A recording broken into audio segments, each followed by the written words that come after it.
como dormían los clanes de la Edad de Piedra durante noches de ventisca sin leña. Imagina la noche más fría de tu vida.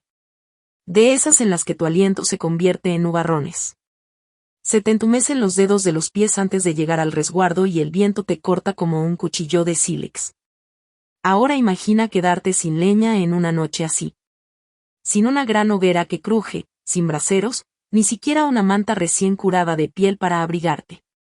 Solo tú, la oscuridad gélida y el sonido de la nieve amontonándose afuera del abrigo rocoso. Parece una pesadilla, ¿verdad? Pero para muchos grupos paleolíticos, esto no era una pesadilla. Era martes. Noche tras noche, en territorios de estepa y tundra bajo cielos de glaciación, bandas de cazadores-recolectores se enfrentaban a ventiscas capaces de helar la respiración. Y aún así, sobrevivían. Entonces, ¿cómo demonios lo consiguieron? La respuesta podría sorprenderte. No era solo el fuego lo que los mantenía con vida. Era algo mucho más inteligente, un conjunto de soluciones aprendidas y transmitidas por generaciones, ensayadas en cuevas, abrigos y chozas hasta convertir la supervivencia en un arte.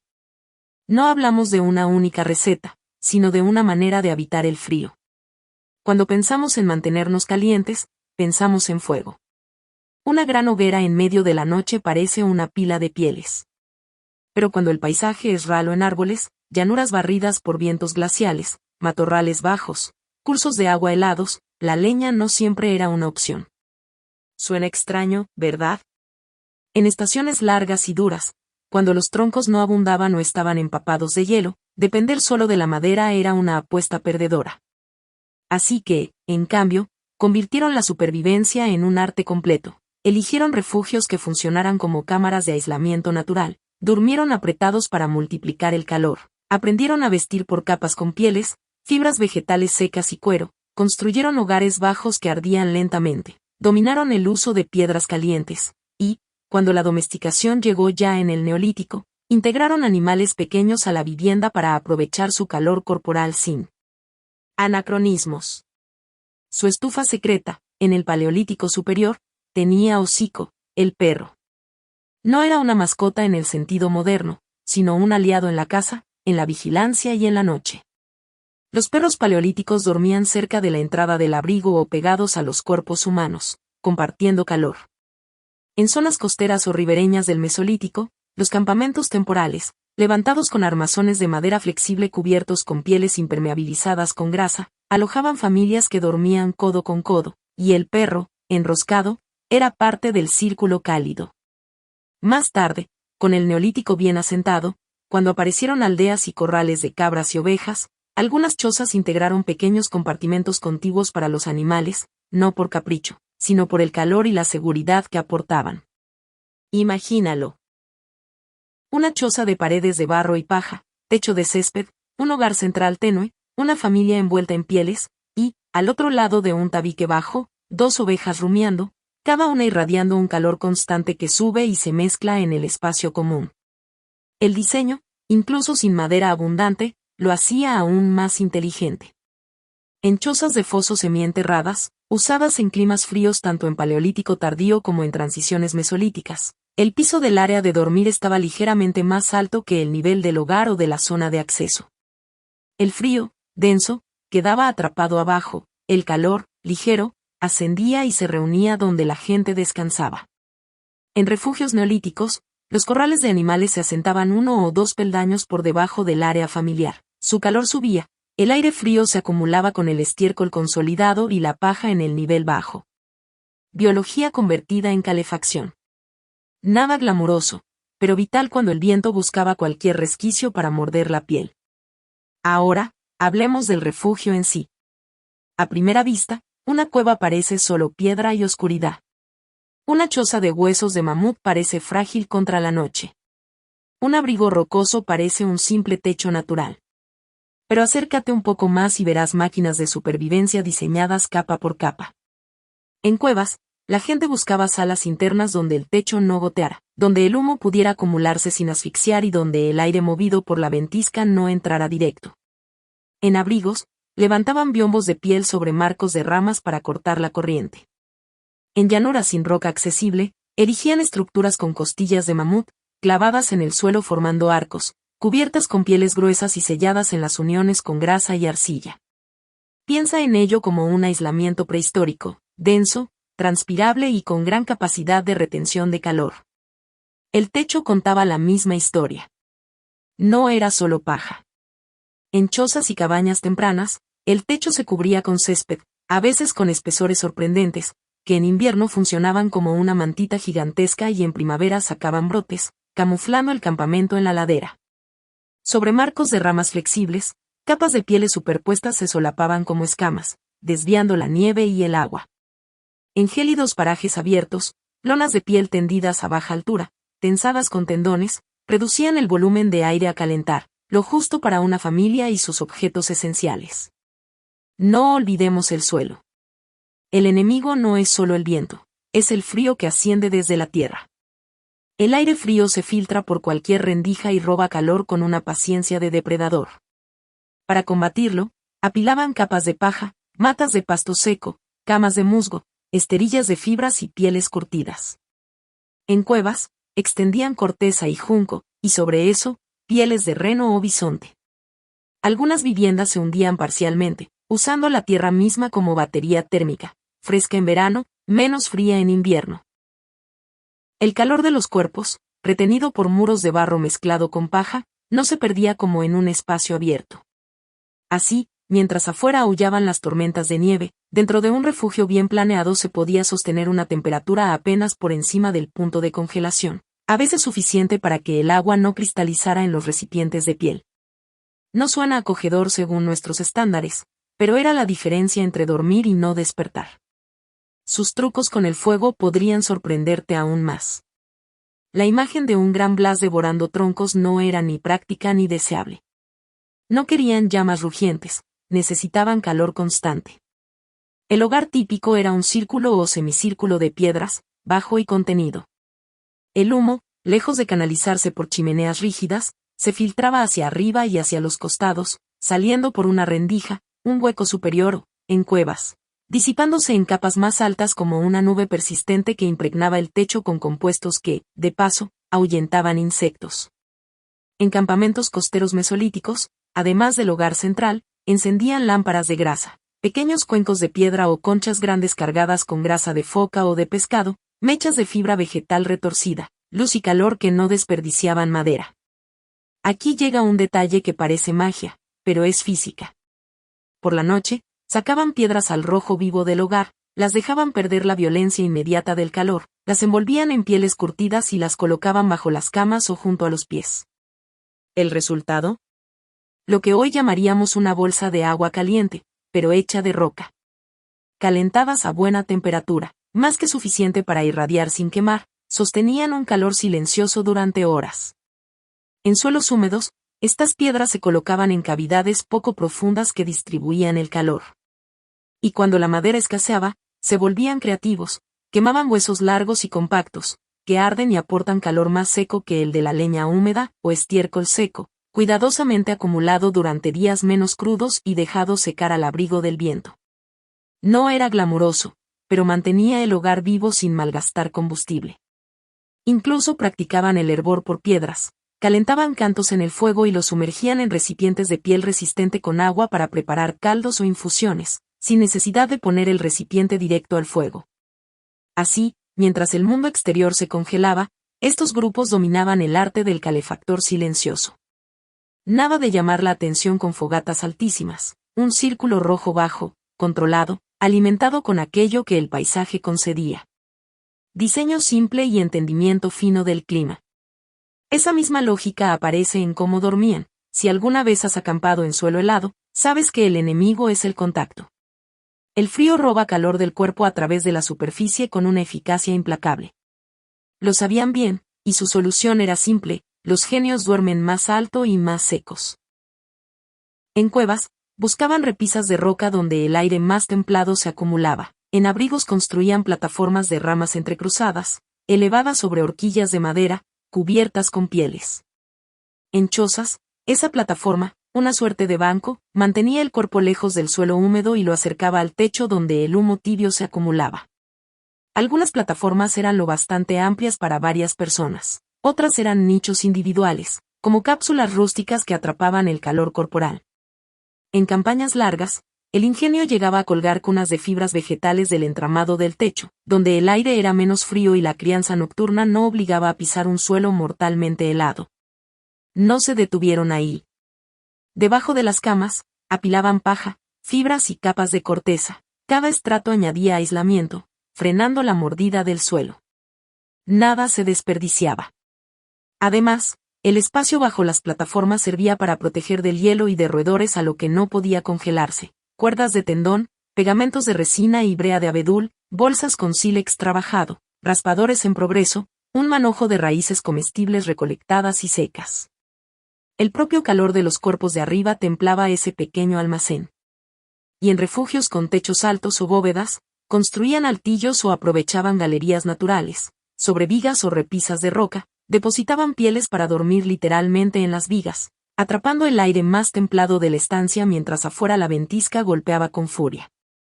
Dormir, para ellos, no era un paréntesis inconsciente. Era estrategia. La posición importaba.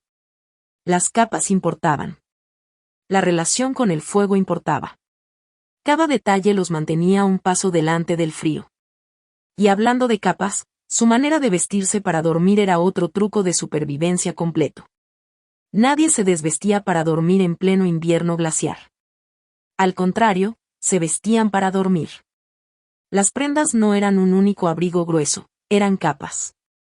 La primera, en contacto con la piel, podía ser una camisa suave de piel finamente raspada o fibras vegetales trenzadas. Encima, capas de piel con pelo hacia adentro, luego cueros pesados cortados en rectángulos envolventes, capuchas que cubrían cabeza y cuello, dejando solo una ranura para la respiración. Los costados quedaban sujetos con lazos de tendón, broches de hueso o pequeñas puntadas que podían deshacerse rápido con manos torpes de frío. Cada capa atrapaba bolsas de aire caliente.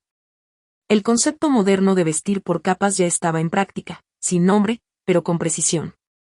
Para los pies, rellenaban calzado de cuero con hierba seca, musgo y pelusa, una suela amortiguada que absorbía la humedad y mantenía el calor. Si el camino había sido sobre nieve o húmeda, exprimían y cambiaban el relleno antes de dormir, sabían que la humedad era enemiga. Impermeabilizaban con grasa y resinas. El agua resbalaba por las prendas exteriores, el viento encontraba barreras. Las pieles de reno, zorro ártico o bisonte entregaban aislamiento de alta resistencia. Las costuras, hechas con agujas de hueso y tendones, se orientaban donde el viento pegaba menos. Incluso los cabellos animales se aprovechaban, fibras más rígidas por fuera para cortar el viento, lana suave por dentro para atrapar calor. La tecnología era la materia y la forma. Aquí está la clave, para dormir no se quitaban lo esencial. Ajustaban, apretaban, se envolvían. Se transformaban en sacos de dormir vivientes, capaces de levantarse y moverse si algo ocurría, un ruido afuera, un olor a humo cambiante, un animal rondando la entrada, sin exponerse de golpe al frío mortal. Enterramientos del Paleolítico Superior muestran cuerpos envueltos en capas de piel y cuentas, testimonio de que ese sistema de abrigo fue, en vida y en muerte, una herramienta de dignidad y de supervivencia. Y créelo, lo que comían antes de dormir también los calentaba. Aquí tienes un truco de supervivencia que quizá no esperabas, la cena como calefacción. Los clanes no comían solo para calmar el hambre, elegían alimentos que sostuvieran un calor interior por horas. En regiones costeras o de lagos durante el Mesolítico, grasas de peces grandes y de focas entraban al cuenco. En llanuras de caza, tuétano extraído de huesos largos, grasa subcutánea cuidadosamente derretida y mezclada con carne seca y bayas, una especie de pasta energética, se guardaba para las noches más frías.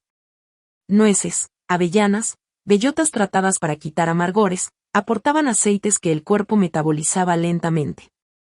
En el Neolítico, cuando ya había horticultura y granos, papillas densas de cereales y legumbres con grasa animal añadida se convertían en combustible de combustión lenta dentro del cuerpo.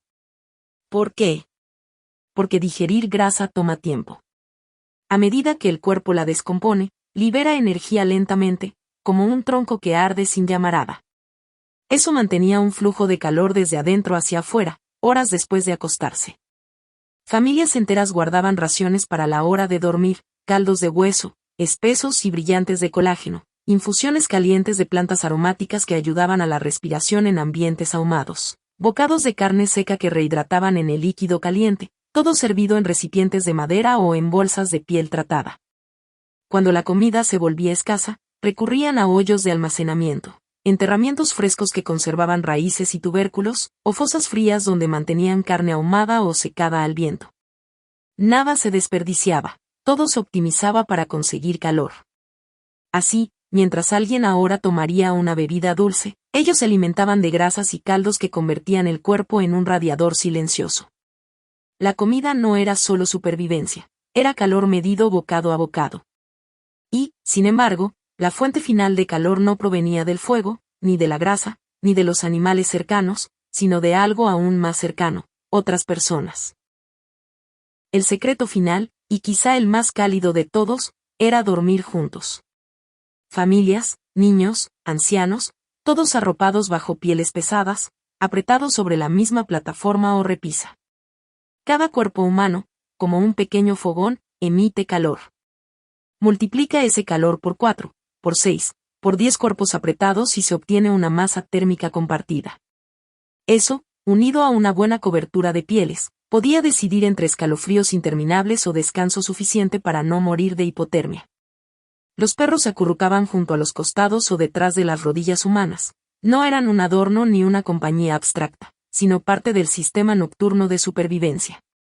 En Neolítico, además, la proximidad de animales pequeños en corrales contiguos añadía algunos grados al aire interior. La vida era un círculo de calor. Imagina la escena. Afuera, el viento aúlla y el granizo golpea. La nieve se acumula en volutas contra las pieles exteriores. Dentro, la familia se ajusta, respira acompasada, el humo se eleva en láminas finas hacia el techo y sale por una rendija. Debajo de los cuerpos, capas de paja y corteza separan la tierra helada. Una piedra tibia bajo los pies, el perro moviéndose lo justo, la olla de piel aún templada por una piedra que dejó de chisporrotear hace un rato.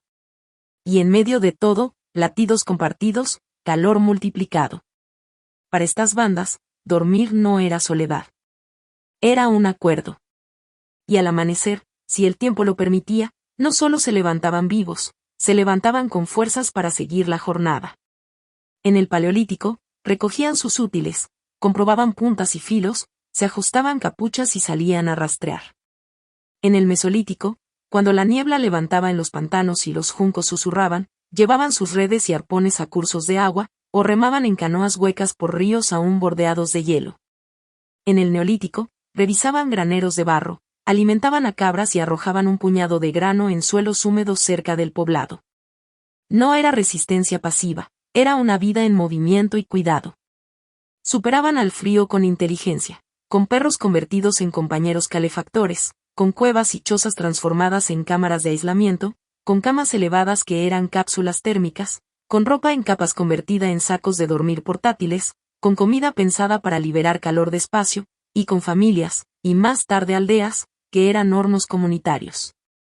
Cada decisión era inteligente. Cada detalle importaba. Juntos, los mantenían con vida en noches capaces de endurecer el agua dentro de una piedra hueca. Pero hay algo más. La supervivencia nocturna era solo el principio. No soportaban el invierno para quedarse quietos cuando la nieve se retiraba. Cuando llegaba la primavera, salían de cuevas humeantes y chozas de foso, curtidos y listos. Tallaban nuevas puntas, preparaban propulsores, volteaban piedras para buscar larvas y plantas tiernas. En costas y lagos construían o calafateaban canoas sencillas con troncos vaciados o con entramados de madera y piel tensada.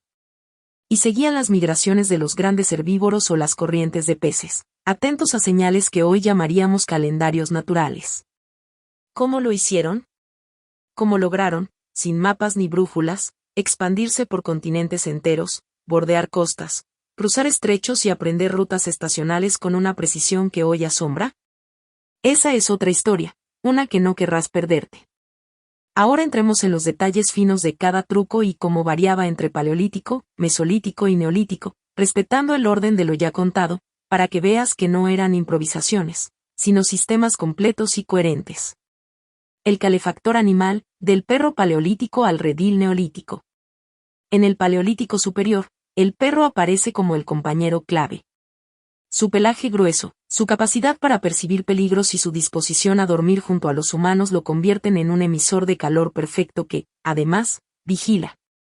La entrada de los abrigos, donde se cuela el aire, era su puesto favorito, así cortaba corrientes y calentaba el umbral. En el Mesolítico, con campamentos ribereños, el perro ayuda a custodiar canoas y redes, de noche, vuelve al círculo. En el Neolítico, las aldeas pequeñas, con corrales de cabras u ovejas hechos de estacas y barro, separan con tabiques de mimbre trenzado a los animales de las personas, pero mantienen proximidad. El calor que asciende del establo contiguo suaviza la noche. El tabique, además, corta la corriente, y el estiércol seco, luego, servirá de combustible.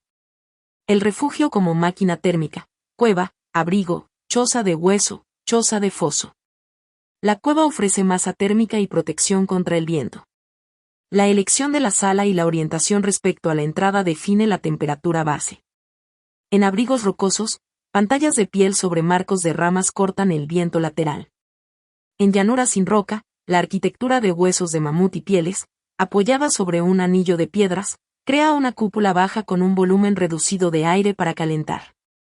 En chozas de foso, se excava un rectángulo o círculo poco profundo. Las paredes se levantan con tierra mezclada con paja, y el techo o de ramas y césped se apoya sobre postes. La mitad de la vivienda queda bajo suelo, el viento muerde menos, la temperatura oscila menos.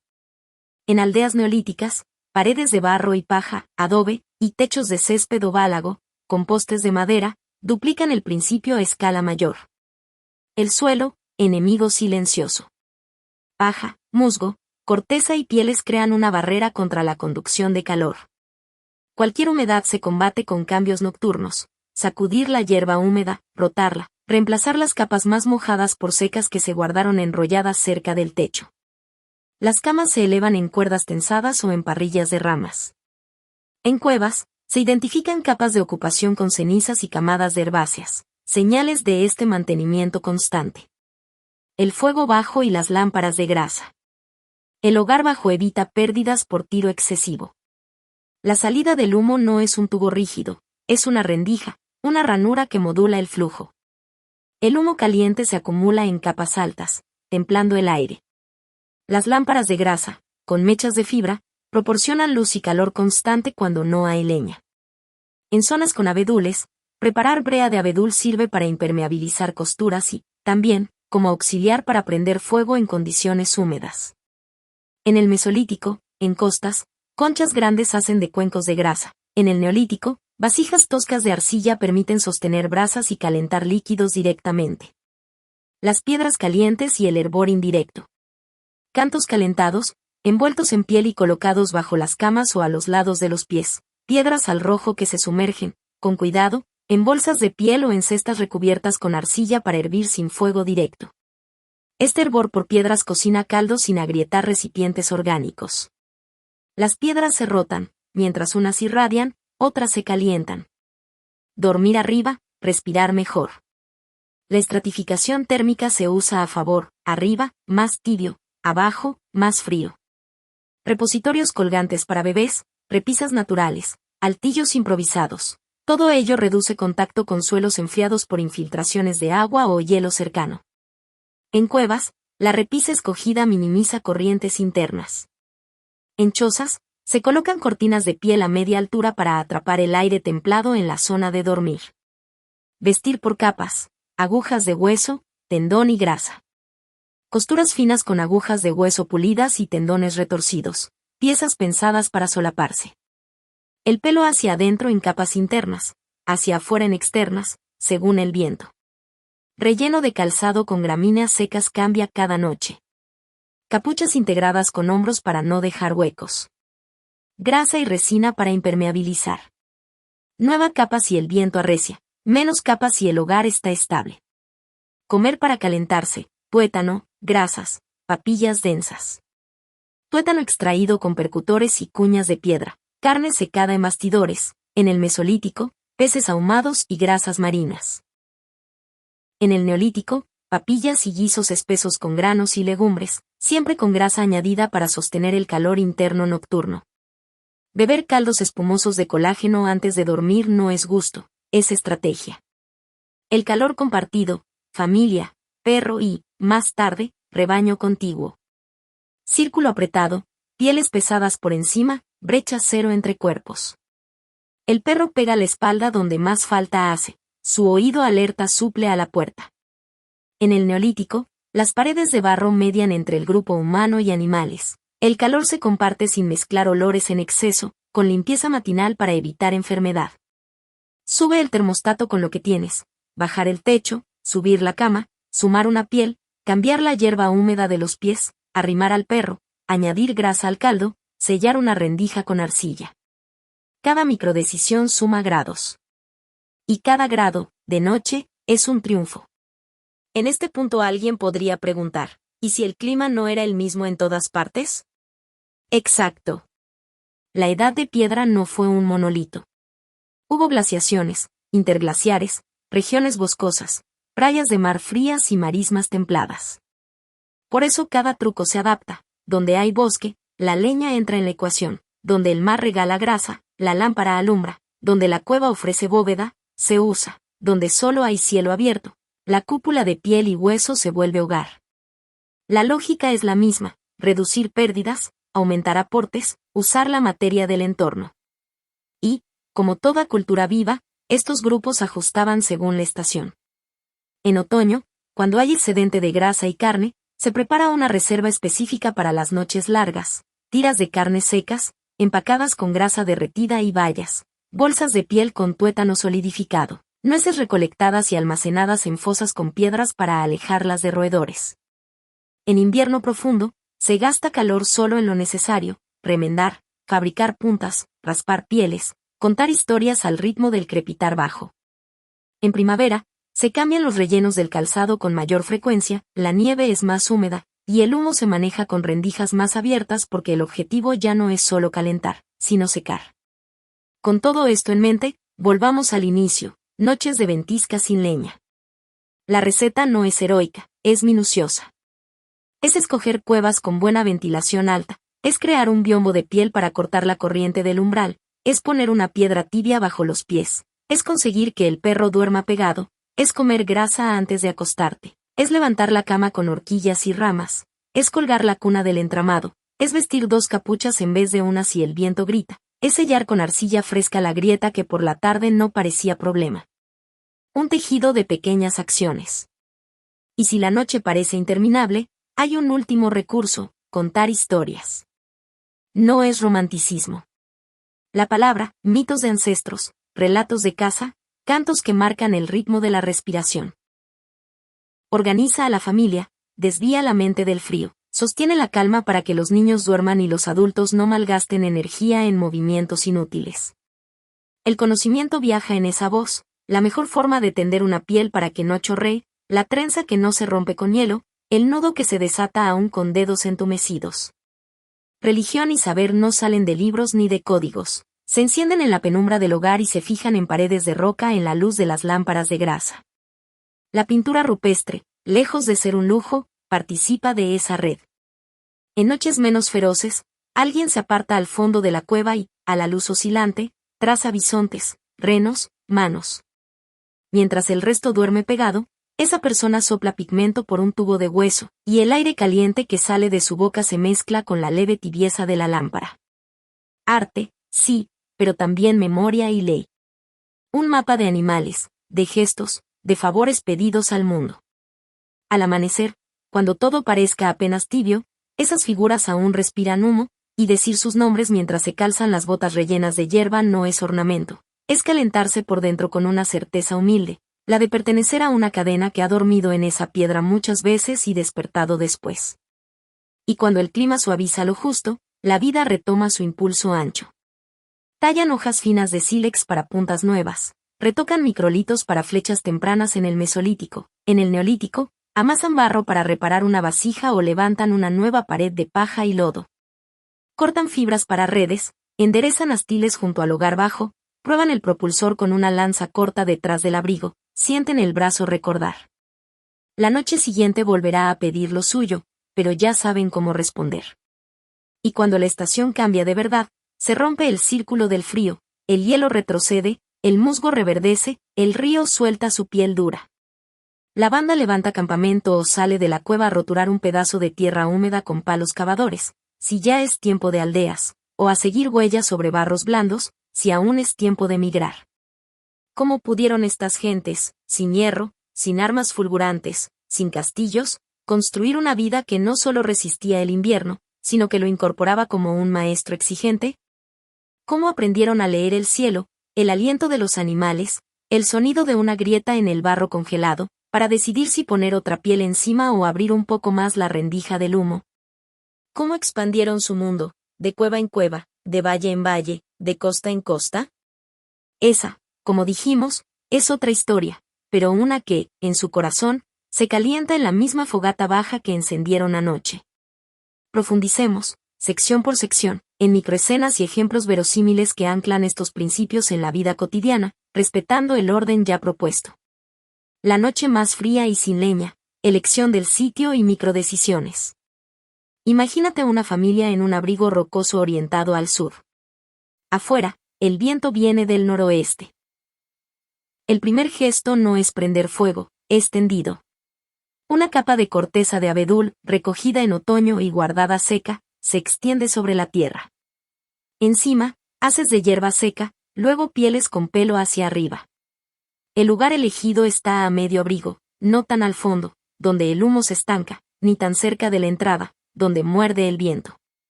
El perro se tumba justo frente al hueco de entrada, cortina viviente. Una piedra calentada se coloca en una bolsa de piel y se mete a los pies. Otra más pequeña va en la cuna colgante, envuelta, sin tocar directamente al bebé. Alguien entibia un poco de agua con una piedra al rojo y la vierte sobre una mezcla de hierbas. Cada quien se mete en su capa, pellizca una costura que estaba floja, se cubre la boca con una tira de tela o piel para que el aire entre templado. No hay gesto grandilocuente, solo un rosario de acciones acertadas. El hogar bajo y la lámpara, manejar el humo como aliado. El humo, en invierno, es un abrigo del techo. Demasiado, y asfixia, muy poco, y el calor se fuga. Una mujer joven observa el color del humo, si se acumula demasiado, levanta la piel que hace de cortina en la parte alta por un instante, crea un tiro suave, luego la vuelve a bajar. Si el humo es muy poco y el techo está helado, sabe que perderán calor por radiación, entonces reduce la rendija de salida. La mecha de la lámpara se corta con un raspador para que no chisporrotee y su llama sea pareja. Una cáscara de nuez sirve de cucharita para recoger grasa derretida y alimentar la lámpara sin volcarla. Esto no es azar, es una técnica heredada por ojos atentos. Dormir arriba, construir una plataforma con lo disponible. En una choza de foso, 2 postes en forma de I sostienen un travesaño. Encima, una parrilla de ramas finas, cruzadas, crea la base de cama. Se cubre con esterillas de junco. Las esterillas se hicieron semanas antes, trenzadas a ratos, secadas lejos del humo directo para que no se vuelvan quebradizas. Al acostarse, un adulto revisa con el pie donde cruje, el crujido no importa por ruido, sino porque delata una rama húmeda o débil. Esa rama se reemplaza con una más seca guardada en un rincón. Lo que debajo queda libre se utiliza para proteger bolsas de sílex y puntas pulidas de la escarcha. Capas de vestir, resolver un hueco de aire en la nuca. El niño se queja de frío en la nuca. La madre no le añade otra piel gruesa entera, añade una piel pequeña en forma de media luna que cubre solo el hueco entre capucha y hombro. Sabe que el aire se escapa por ahí. Amarra con un cordón de tendón que se suelta con un tirón si necesita moverse. La economía de material y de esfuerzo es constante. Donde hay fuga, se tapa, donde no, no se despilfarra. Comer para calentarse, un caldo que dura horas. Los huesos largos recolectados esa tarde no se tiran después de quitar la carne, se quiebran con un percutor hasta exponer el tuétano. Una parte se come al momento, otra se derrite en un recipiente como grasa. Con piedras al rojo se elabora un caldo en una bolsa de piel resistente, un par de puñados de carne seca, raíces finamente picadas, tuétano disuelto. La bolsa no toca el fuego, las piedras hacen el trabajo. Se reparte en tazas de madera tallada. Antes de dormir, todos beben un poco. El calor interno sube como si alguien hubiera bajado otra piel. El perro como cortina, ajustar su puesto. El perro, inquieto por el viento, se mueve. Un adulto lo llama con un chasquido y le hace un nido con hierba justo en el umbral. Ahí, echado, se convierte en una barrera que rompe la corriente. Si se levanta por un ruido, la corriente vuelve y alguien siente un escalofrío. Así de finos son los equilibrios en la noche de invierno. Un niño mayor aprende, un invierno tras otro, que el perro no se coloca al azar, se invita a dormir donde su cuerpo hace más falta. Sin leña, con hueso y estiércol, preparar combustible. En otoño se acopia estiércol y se deja secar bajo techos improvisados, sobre piedras planas. No todo vale, el estiércol de ciertos animales arde mejor, el de otros humea excesivo. El hueso largo, limpio de grasa bajo control, arde con llama clara, el hueso esponjoso arde como esponja y se consume rápido. Saber cuál poner por la noche y cuál reservar para encender al amanecer es parte de la técnica. En campamentos mesolíticos, junto a marismas, juncos secos también entran en la mezcla cuando el aire es menos húmedo. Arte rupestre y calor, pintar sin congelarse. Alguien se aparta a la pared trasera y pinta. La lámpara de grasa se coloca sobre una repisa natural que calienta la roca localmente. El pintor se cubre la mano con ceniza para que no se pegue el pigmento al sudor y evita tocar directamente el muro helado. Sopla el pigmento por un hueso hueco, el aire que sale de su boca tibia la roca lo justo. Tras unos minutos, regresa al círculo de dormir, no por protocolo, sino porque el frío le muerde la espalda. El arte y el descanso dialogan con el mismo recurso, el calor. Mañana de deshielo, secar lo que se mojó de noche. El relleno del calzado absorbe humedad del sudor. Al amanecer, antes de salir, se saca y se cambia por hierba seca que se guardó en una bolsa colgada alta, donde el humo templado mantuvo todo más seco. La hierba húmeda de la noche no se tira, se extiende en una cuerda cerca del hogar, se voltea con el pie un par de veces, se guarda de nuevo seca para la noche siguiente. Este detalle evita el enfriamiento rápido de los pies al dormir. Neolítico, redil contiguo, calor y limpieza, manejar la frontera. Una choza de barro y paja, techo de césped. Bajo el mismo techo, un tabique de mimbre trenzado separa a dos cabras. El piso del redil es medio codo más bajo que la zona de dormir. De noche, el aliento de los animales contribuye a templar. De día, se remueve el estiércol con una pala de madera, se esparce en una pila cubierta para secar y usar como combustible. Se blanquea con ceniza el borde del tabique para espantar insectos. Se lava, con agua tibia calentada con piedras, las manos y los pies antes de dormir, higiene y calor van de la mano. Mesolítico ribereño, canoa, redes y noche húmeda, secar sin leña abundante. En un campamento de juncos, la humedad es el enemigo. Las redes se cuelgan en lo alto del armazón, donde el humo tenue circula. La canoa se voltea y sirve de techo improvisado para proteger un montón de madera menuda que no se quiere mojar con rocío. De noche, el hogar es más pequeño, la lámpara de grasa hace el trabajo. El perro duerme en la canoa, cortando la corriente que entra por debajo. Glaciación, cúpulas de hueso y piel, construir en abierto. La cúpula de hueso se clava en el suelo congelado con cuñas de piedra. Las pieles se solapan en dirección contraria al viento predominante. Se sella con grasa y arcilla la unión baja contra el anillo de piedras. Dentro, el volumen de aire es pequeño a propósito. El hogar está exactamente en el centro. Una piedra plana, ligeramente inclinada, hace de reflector. Las camas se pegan a la pared, donde el aire menos frío cae como una cortina y se calma. La puerta es un túnel corto y bajo hecho con pieles, un vestíbulo donde se sacude la nieve antes de entrar.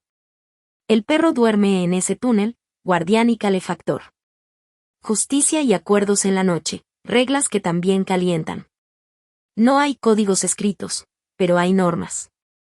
Nadie quita la piel a otro mientras duerme.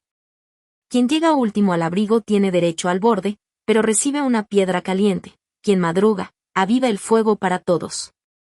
Si la comida es poca, el que cazó reparte, y el anciano prueba primero el caldo para medir si calienta lo suficiente. Tabúes sencillos sostienen el calor común, romperlos enfría a la banda entera, literal y socialmente. Transmisión del saber, contar para no temblar. El anciano relata cómo en una glaciación vieja se sellaban rendijas con grasa endurecida y trozos de musgo. El joven escucha, repite, corrige su propio sello en la rendija actual. Aprender no es una clase, es una conversación que ocurre con las manos ocupadas y el cuerpo envuelto. La memoria oral construye casas invisibles que también abrigarán a los aún no nacidos. Transporte, trineos primitivos y balsas simples. Moverse con frío exige astucia. Sobre nieve compacta, un trineo bajo de ramas atadas con tendones y correas de piel ayuda a arrastrar pieles y huesos. Sobre ríos, una balsa simple de troncos atados con fibras vegetales se impulsa con garrocha. Por la noche, ese trineo se voltea y sirve de base, un banco adicional que eleva los cuerpos. Cada objeto tiene doble función, de día transporta, de noche calienta. Tecnología lítica, como el filo también calienta. Raspadores bien afilados raspan pieles más rápido, pieles mejor raspadas aíslan mejor. Cepillos de sílex con retoque fino despegan grasa y humedad atrapada. Un buen filo reduce el tiempo de manos mojadas, reduce escalofríos. La talla no es solo arma y herramienta de caza, es parte del sistema de calor. Clima y entorno, leer el viento, leer el cielo. El viento del norte trae aire más seco que el del oeste, que llega salino y húmedo. La rendija del humo no se abre igual en ambos casos. Una nube baja pegada al valle significa inversión térmica. El aire frío se estanca abajo, conviene dormir más arriba en la cueva esa noche. Las decisiones nocturnas se toman con ojos de meteorólogos sin papel. Ritualidad, que calienta por dentro. Antes de dormir, una canción que nombra animales, otra que nombra ríos. El ritmo acompasa respiraciones, baja ansiedad, reduce temblores. Alguien sopla pigmento y deja una mano en negativo. Tocarla al acostarse recordará a todos que ese muro es de los nuestros, un calor simbólico que, aunque no suma grados, suma resistencia. Cambios tecnológicos a lo largo del tiempo, ajustar sin anacronismos. Paleolítico, perros, cuevas, abrigos, cúpulas de hueso y piel, lámparas de grasa, propulsor y lanzas, ropa de piel en capas. Mesolítico, canoas, redes, microlitos para flechas, campamentos ribereños, humedad como enemigo principal. Neolítico, aldeas, paredes de barro, techos de césped, corrales contiguos, cerámica tosca, molinos de mano, granos y legumbres en guisos densos, excedentes pequeños que se convierten en calor de madrugada. Nada de hierro ni acero, solo piedra, hueso, madera, fibra y barro. Economía de la noche, trueque y reparto comunal. Si un grupo guarda hierba seca y otro tiene más grasa de la que puede usar, se intercambia. Una bolsa pequeña de grasa por un fardo de hierba seca que hará 2 noches de calzado caliente. El reparto comunal es economía térmica. El que hoy tiene, mañana no, el que hoy no, mañana sí. El calor es un bien que circula. Conflictos entre bandas, sin armaduras, con pieles gruesas. Si se avecina un encuentro hostil, nadie duerme desprotegido. Las lanzas descansan al alcance, el propulsor cuelga a un lado de la cama. La piel exterior se ajusta sin desatar las capas internas. No hay caballeros ni espadas, hay puntas de sílex, bastones con peso, boleadoras. Incluso la forma de dorm. Ir, vestidos, responde a la posibilidad de levantarse en un parpadeo. Megalitismo tardío, piedras que organizan el tiempo del frío. Hacia el neolítico tardío, algunas comunidades levantan piedras grandes que marcan salidas y puestas del sol en fechas clave. No abrigan a la noche, pero ordenan el año. Saber cuándo vienen noches más largas o más cortas permite planear acopios de grasa y paja, decidir cuándo reforzar paredes o cuándo abrir rendijas. La arquitectura del calendario es, a su modo, una manta que cubre meses enteros. Con todo lo anterior, ya se percibe que dormir sin leña no es un acto desesperado, sino una coreografía aprendida. Cada cuerpo sabe su lugar, cada piedra, su momento, cada piel, su cara. Y cuando la ventisca ocurre 2 noches seguidas, el sistema no se agota, se reajusta. La tercera noche, si las piedras disponibles son menos, se reduce el volumen de aire útil bajando un poco el techo de piel interna, se agrupa a los niños al centro, se reserva el caldo más denso para los más vulnerables. El perro permanece en el umbral. La cuarta noche, si la grasa escasea, se recurre a tuétano guardado, si el relleno de hierba se humedeció demasiado, se calienta en la cuerda al techo con 2 lámparas a los costados, no debajo, para no quemarlo. Lo verás repetido, resolver, no improvisar. Y al terminar el ciclo frío, la gente de piedra no solo sobrevive, se fortalece. La piel curtida resiste mejor, la técnica depurada ahorra calor, la comprensión del clima se afina.